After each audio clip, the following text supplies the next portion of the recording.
말을 잘하는 경우는 크게 두 가지로 나뉜다. 첫째는 무엇을 말할 것인가에 중점을 둔 콘텐츠가 탄탄한 경우다. 그리고 둘째는 어떻게 말할 것인가에 중점을 둔 스타일이 좋은 경우다. 많은 사람들이 발음이나 발성, 목소리 등의 조건을 따지는 스타일에 주로 신경을 쓰지만 사실 정말 중요한 건 말하기의 내용인 콘텐츠다. 내가 말하고자 하는 내용이 명확하게 있는 사람은 확실히 덜 떤다. 내가 전하고 싶은 메시지에 집중할 수 있는 덕분이다. 무슨 말을 해야 할지 제대로 정하지 못한 상태에서 말을 하려니 내가 무슨 말을 하는지도 모른 채 말하기가 끝나버리는 것이다. 말을 잘하는 것에 대한 오해 섞인 부담감은 이제 그만 내려놓자. 당신은 이미 말을 잘한다. 자신이 생각하는 것만큼 최악이 아니다. 자신의 말하기가 괜찮다는 걸 확인하고 싶다면 이제부터는 내가 전달하고자 하는 메시지에 집중해보자. 이 책은 어떻게 해야 내가 말하고 싶은 메시지를 찾을 수 있는지, 그 내용을 어떻게 발전시키면 좋은 말하기가 되는지 등의 과정을 상세히 안내하는 역할을 할 것이다. 그 중에서도 내가 제일 강조하고 싶은 것은 첫마디의 두려움을 이기는 법이다. 시작이 반이라고 내가 생각해도 괜찮은 말하기에 스타트를 끊었을 때 이야기를 끝까지 끌고 가기가 수월해지기 때문이다. 말하기를 주저하는 사람들의 가장 큰 고민 역시 첫마디의 두려움을 떨치는 것이기도 하다. 그 고민에 관한 해결책을 이 책에 모두 담고자 했다.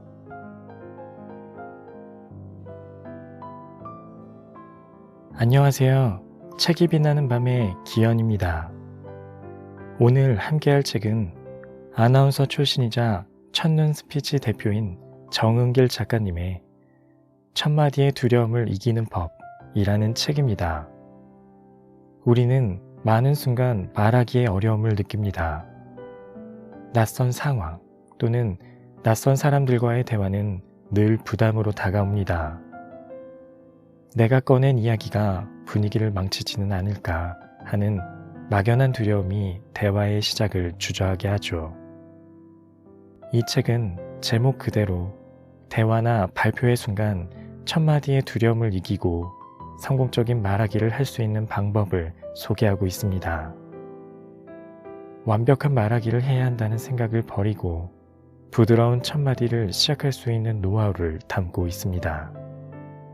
그럼 지금부터 함께 첫마디의 두려움을 떨칠 수 있는 방법을 알아볼까 합니다.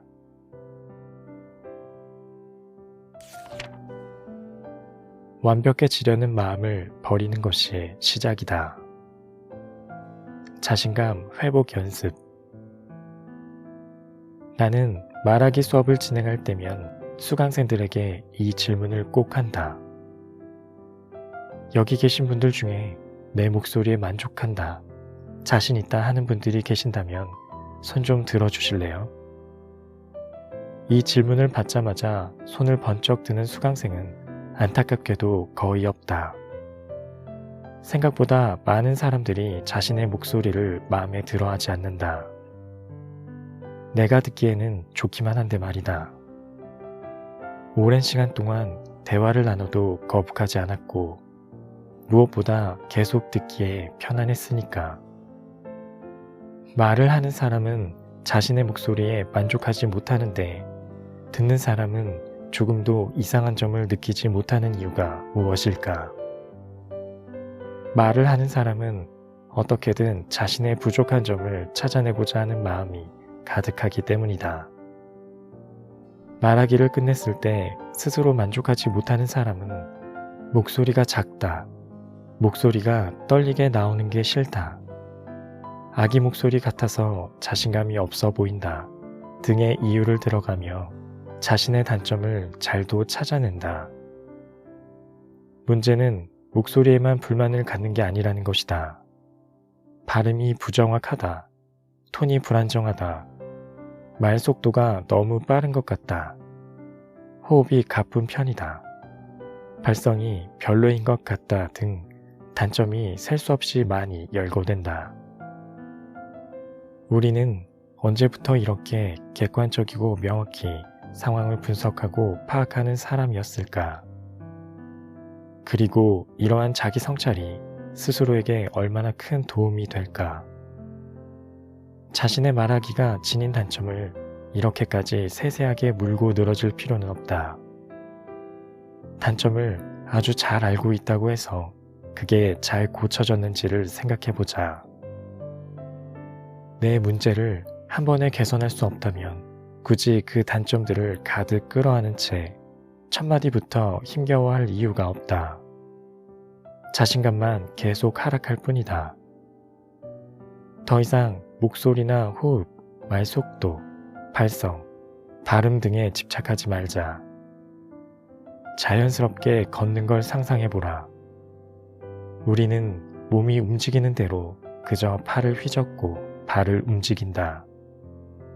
그런데 팔의 각도, 위치, 발의 방향 등에 신경 쓰다 보면 갑자기 스텝이 엉켜버린다. 말하기도 마찬가지다. 내가 하고 싶은 말을 그냥 자연스럽게 시작하면 되는데 목소리, 발음, 발성, 호흡 등의 단점을 떠올리는 순간 내가 기대하는 첫 마디의 시작은 저 멀리 날아가 버린다. 말을 잘하는 것에 대한 수준을 쓸데없이 높게 잡을 필요가 없다.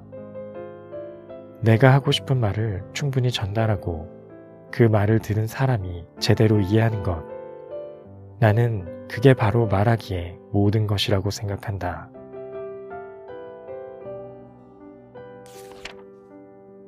첫 마디부터 막히는 진짜 이유.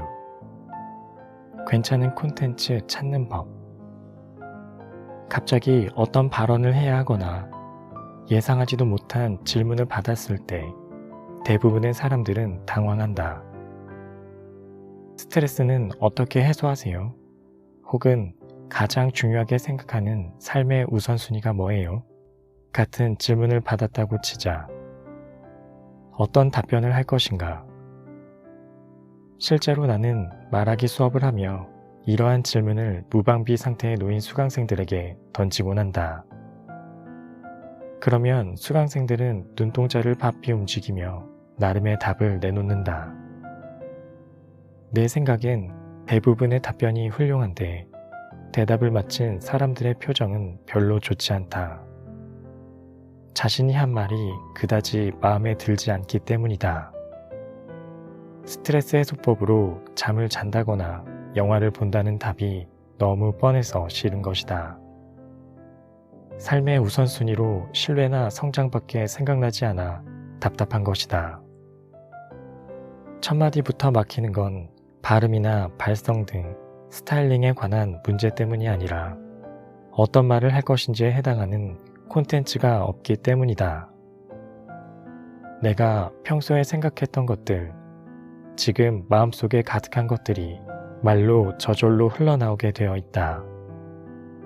어떤 질문을 받고 할 말이 딱히 떠오르지 않는다면 그건 말하기의 실력이 부족해서가 아니라 그 질문에 대한 생각을 거의 안 해봤기 때문이다.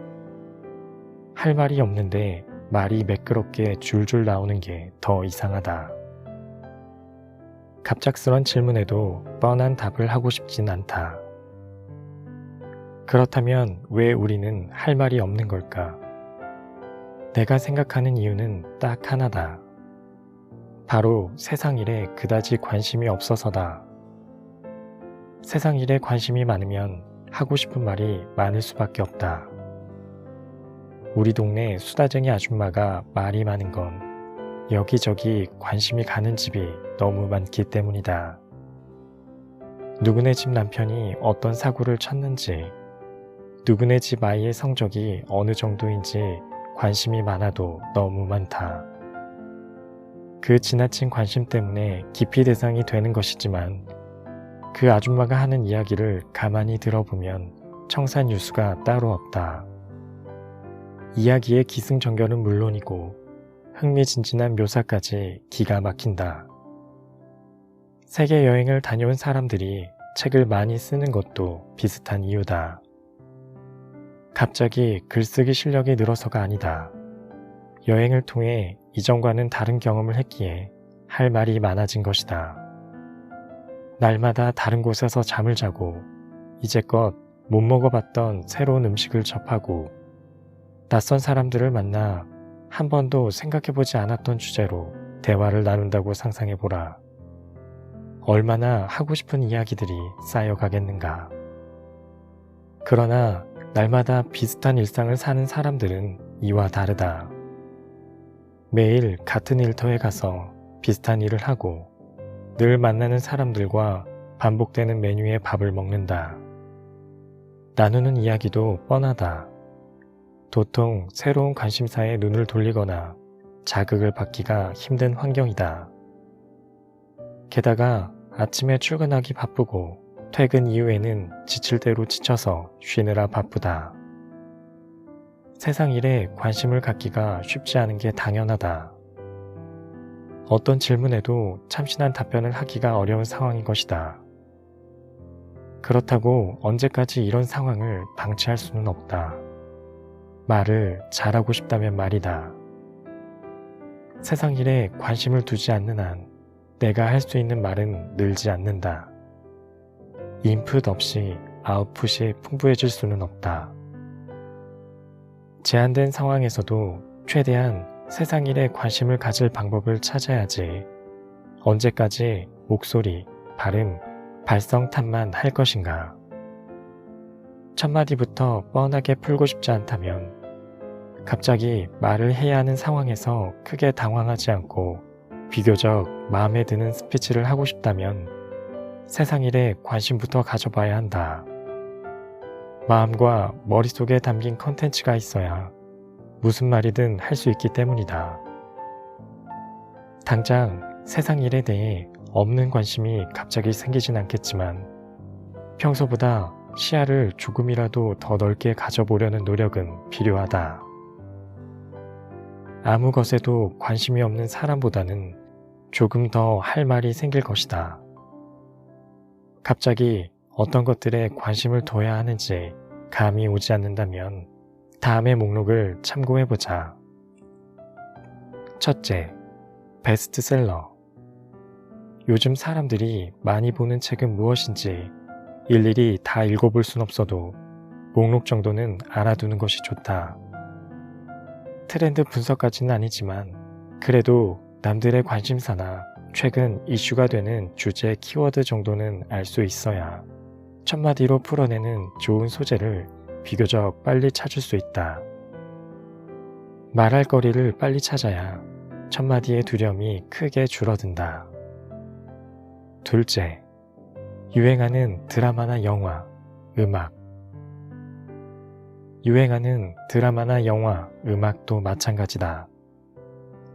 사람들이 좋아하는 문화가 무엇인지, 관심을 갖고 소비하는 콘텐츠가 무엇인지를 알아두면 좋다. 특히 드라마, 영화의 줄거리나 노래 가사는 하나의 스토리라인을 갖고 있어서 내가 말하고 싶은 주제를 스토리텔링으로 풀어내고 싶을 때 큰 도움이 된다. 셋째, 실시간 검색어. 실시간 검색어에 대해 부정적인 의견을 갖고 있는 사람도 꽤 있다. 실시간 검색어는 지금 사람들이 관심을 갖고 있는 대상이어야 하는데 때로는 사람들이 관심을 가져줬으면 하는 대상을 실시간 검색어에 올려 여론의 주목을 의도하기도 하기 때문이다.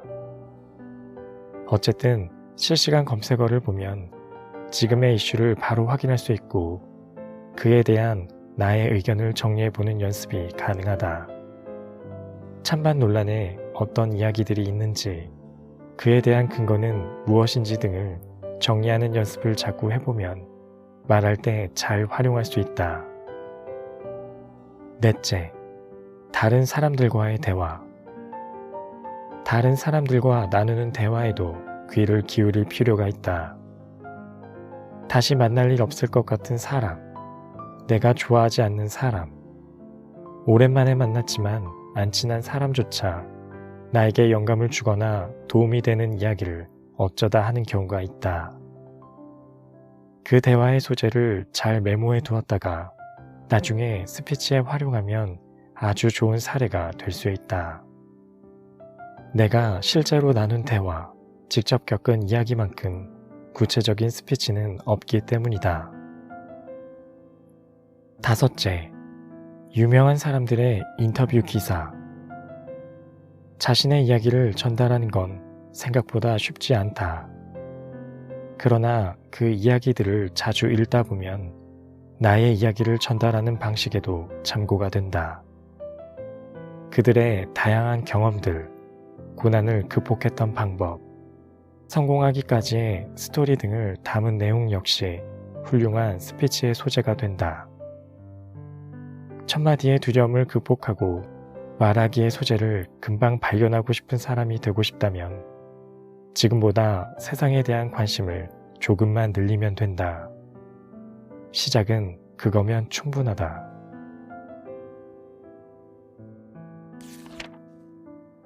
떨려도 떨리지 않은 척 말하는 법. 불안과 긴장을 다루는 연습. 대부분의 사람들은 남들 앞에서 말할 때면 긴장하고 불안을 느낀다. 나만 떠는 게 아니라는 뜻이다. 떨지 않고 말하는 게 자동적으로 가능한 사람은 손가락에 꼽을 정도로 드물다. 여러 사람들 앞에서 말하는 것과 친한 친구들 사이에서 수다를 떠는 것은 엄연히 다르다. 낯선 사람들이나 잘 보여야 하는 사람들 앞에서 공식적인 말하기를 해야 할 때 긴장하지 않는 게 더 이상하다. 내가 만난 거의 모든 수강생들의 고민 중에는 한결같이 떨지 않고 말하고 싶다 라는 게 포함되어 있었다. 사람들 앞에서 말을 하려고 하면 머리가 하얗게 변한다거나 눈앞이 캄캄해진다거나 무슨 말을 하고 있는지 모른다며 긴장했을 때의 상황을 많이 힘들어했다. 이들은 긴장한 탓에 호흡이 빨라지고 진땀이 나기 시작하면서 시선도 불안해지고 말투도 어색해졌다. 떠는 것만 조금 줄어도 제대로 실력 발휘를 할 수 있을 텐데 자신이 떤다는 걸 스스로 알아차리는 순간부터 속절없이 무너졌다. 떨면서도 떠는 티가 거의 나지 않는 사람들이 자주 사용하는 다음의 4가지 방법들을 참고해보자. 첫째, 내가 제일 잘 알고 있는 이야기를 한다. 회사에서 중요한 분들을 모시고 발표를 해야 한다고 생각해보자. 그 자리는 당연히 떨릴 것이다. 그 일을 망치게 될 경우 후폭풍까지 생각한다면 더욱 긴장이 되지 않을 수 없다. 그런데 그 떨림이 단순히 잘해야 한다는 부담감 때문만은 아니다. 그 자리에 있는 사람들 중에는 나보다 그 일에 대해 더욱 잘 알고 있는 이들도 있기 때문에 더 떨린다. 이 불안감을 최대한 줄일 수 있는 방법은 딱 하나다. 내가 제일 잘 아는 사람이 되는 것이다. 내성적이고 소심한 사람이 말이 많아지는 순간이 언제일까? 그건 바로 자신이 정말 좋아하는 주제에 대해 이야기하는 때다. 사내 회의에서는 말수도 별로 없는 사람이 갑자기 야구 이야기에 열을 올릴 수도 있고 요즘 심취한 게임에 대해 설명할 수도 있다.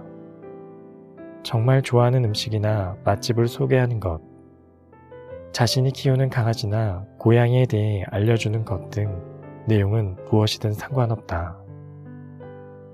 이 자리에서 나보다 더 그 주제에 대해 잘 알고 있는 사람이 없을 정도면 누구나 떨지 않고 말할 수 있다. 말하기는 결국 자신감의 문제다. 내가 잘 알고 있는 이야기를 하는 것만큼 자신감이 저절로 채워지는 것도 없다.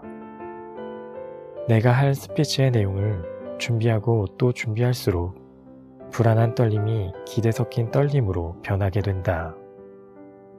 많이 준비한 내용을 잘 발표한 뒤에는 기대 섞인 떨림이 기분 좋은 기억으로 남아 예전처럼 말하기가 구역으로 느껴지지 않을 것이다.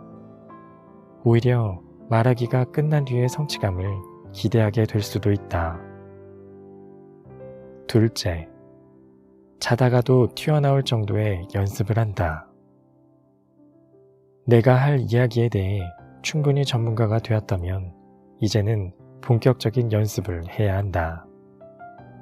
혼자서 중얼중얼 몇 번 말해보고 마는 연습 말고 누군가 툭 쳤을 때 연습하던 말이 자다가도 바로바로 튀어나올 정도의 연습을 해야 한다. 실제로 스피치를 하는 것처럼 연습을 하되 녹음이나 녹화를 해서 꼭 모니터를 해봐야 한다. 내가 말하는 것을 직접 보고 들으면 나의 표정과 몸짓, 목소리 크기 등을 객관적으로 관찰할 수 있다. 표정이 너무 굳어 있다면 입꼬리를 살짝 올려 웃는 표정을 짓고, 몸짓이 어색하다면 팔 동작도 연습해보고, 목소리가 너무 작아서 잘 안 들린다면 조금 더 크게 말해보는 등 개선하고 싶은 부분을 반영해 몇 번이고 연습하면 된다. 여러 번 녹음이나 녹화를 해보면 알겠지만 맨 처음에 말한 것과 마지막에 말한 것의 차이를 확실히 느낄 수 있을 것이다. 적어도 이 과정을 20번은 해봐야 연습을 했다고 말할 수 있다. 이 정도의 연습도 하지 않고 말하는 게 너무 떨리고 어렵다고만 하면 안 된다. 그건 수영을 배우지도 않고 물이 무섭다고 말하는 것과 똑같다. 말하기 연습도 제대로 하지 않고 떨린다고 하는 사람에게 알려줄 수 있는 비법 같은 건 없다. 스스로 이 정도 연습하면 됐다 싶은 마음이 들 때까지 연습을 한 다음에야 긴장감을 이야기해야 한다. 셋째, 의무적인 시선 맞추기는 그만한다. 첫 마디를 뗄 때부터 긴장이 많이 된다면 무리해서 모두와 시선을 나누려고 하지 않아도 괜찮다. 여러 명을 쭉 둘러보다가 그 중에 유난히 웃는 얼굴로 나를 봐주는 사람이 있다면, 다른 사람보다 고개를 잘 끄덕여주는 사람이 있다면 그 사람이 내 가족이다 생각하며 그쪽 위주로만 봐도 괜찮다. 그러다 점차 마음이 안정이 찾아오면 그 사람을 중심으로 서서히 시선을 넓히면 된다. 넷째, 개방형 질문 말고 폐쇄형 질문을 한다. 준비한 말도 제대로 하기 어려운데 질문이라니. 너무 어려운 과제처럼 느껴지는가? 사람들은 생각보다 적대적이지 않다. 질문을 쉽게 하면 빠른 답변이 돌아온다. 이를테면 개방형 질문 말고 폐쇄형 질문을 하면 된다. 점심시간이 끝난 직후에 모인 사람들에게 점심은 맛있게 드셨나요? 라고 물으면 네 라는 대답이 돌아올 것이다. 이처럼 네 혹은 아니오로 답할 수 있는 폐쇄형 질문을 하면 된다. 반면 점심으로 뭘 드셨나요? 처럼 여러 가지 답변이 나올 수 있는 개방형 질문은 가급적 피해야 한다. 순간적으로 뭘 먹었는지 기억이 안 날 수도 있고 뭘 먹었는지 대답하기 싫을 수도 있다. 게다가 몇몇 사람들이 저마다 각기 다른 답변을 하면 내 귀에 잘 들리지도 않아 소통하기가 더욱 어려워질 수도 있다.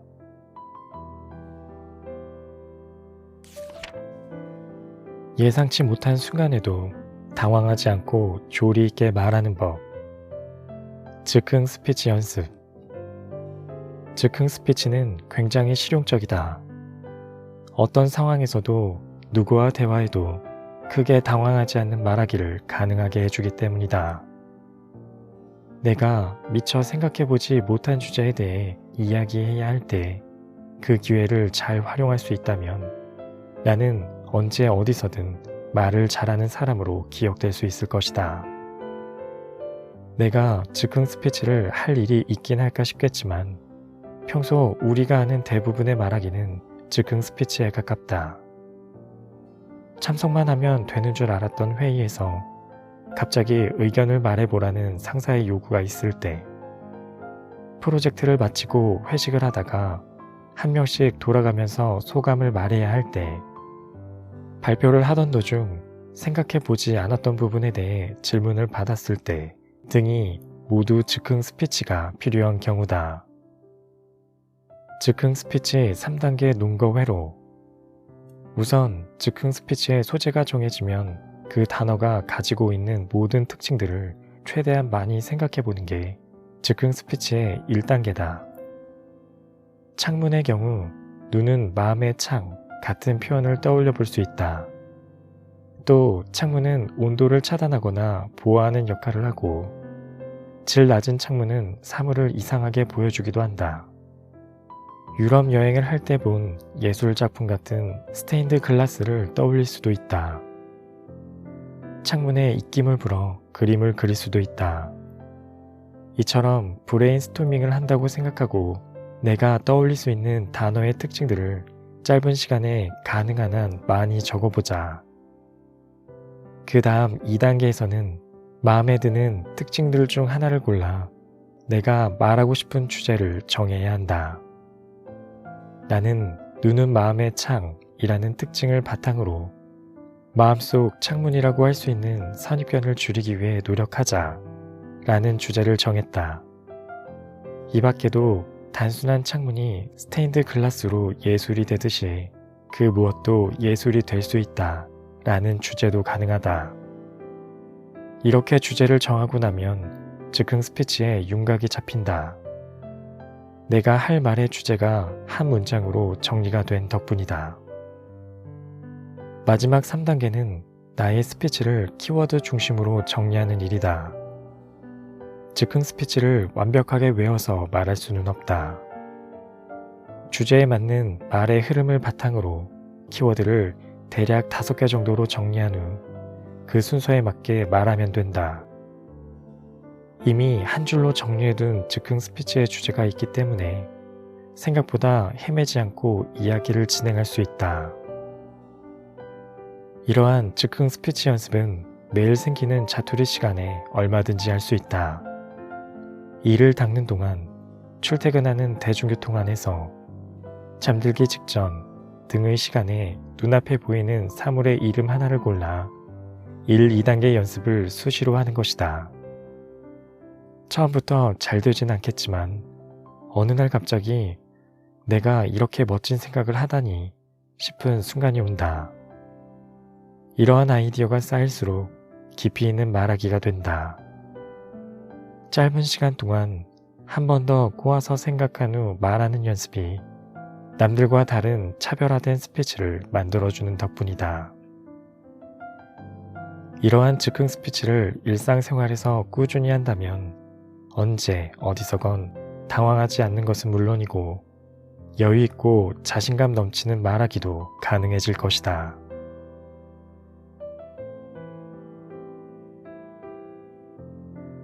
지금까지 말하기의 두려움을 이기는 방법을 소개해드렸습니다.